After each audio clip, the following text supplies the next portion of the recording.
If music wakes you up, makes you think, heals you, I guess the music is working.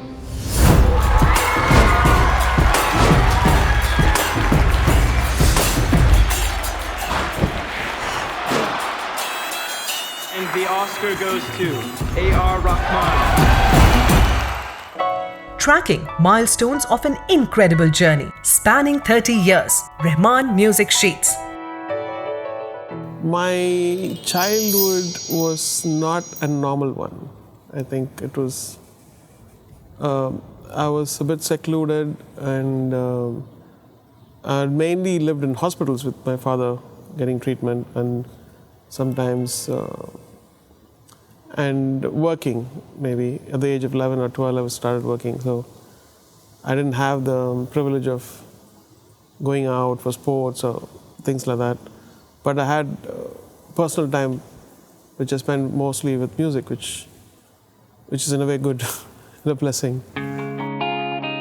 He started hiring out his father's musical equipments.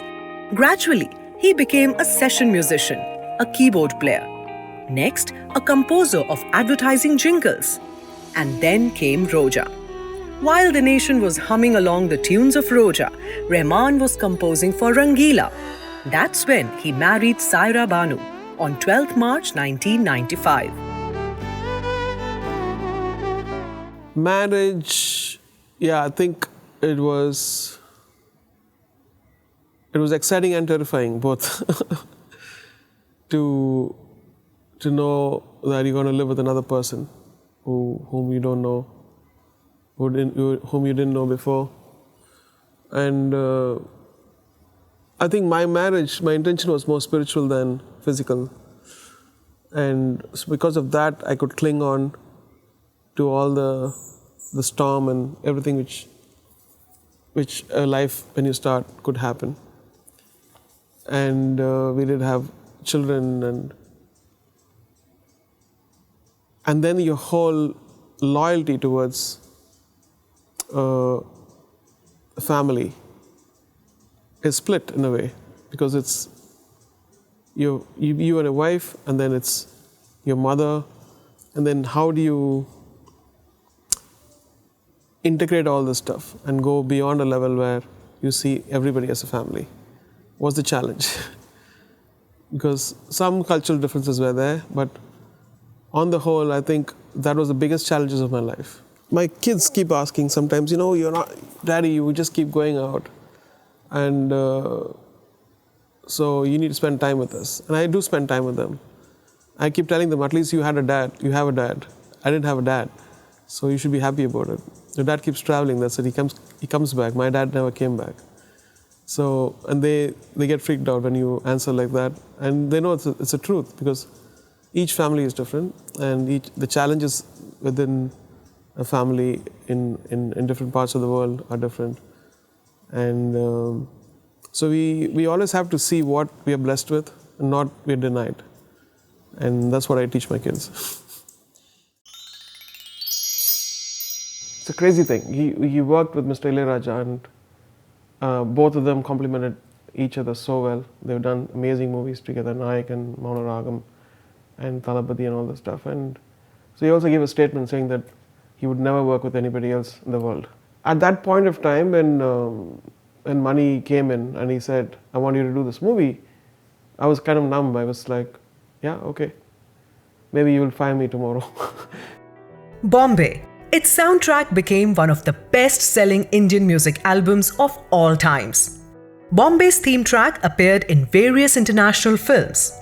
The theme of Bombay actually, when I heard the movie, the story of movie, because all of us were affected mentally and emotionally, and so this tune came in and I said, this is a tune for this movie, and this could be the theme tune for. And Mani Ratnam was expecting a song tune for me, and I said, I don't have a song, but I have this. And so he heard it and he was very moved. And then we started, once the movie was made, we started posting it on the movie, and it felt really good.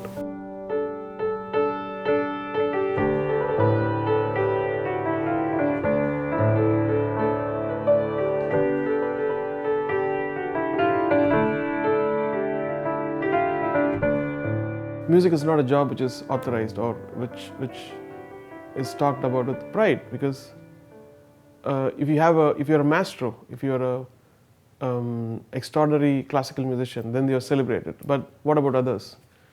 They never come into limelight. And so for me, constant refinement was one. What can I do next? What can I practice next? How good can I be to survive this journey, which is not a socially safe one. And but in the process of engaging in music, you forget all this, and you start to live with the happiness which music gives. And that led me to, of course, Mani Ratnam, and then Roja, and all the love of people which I got and still getting. And that still drives me to do music.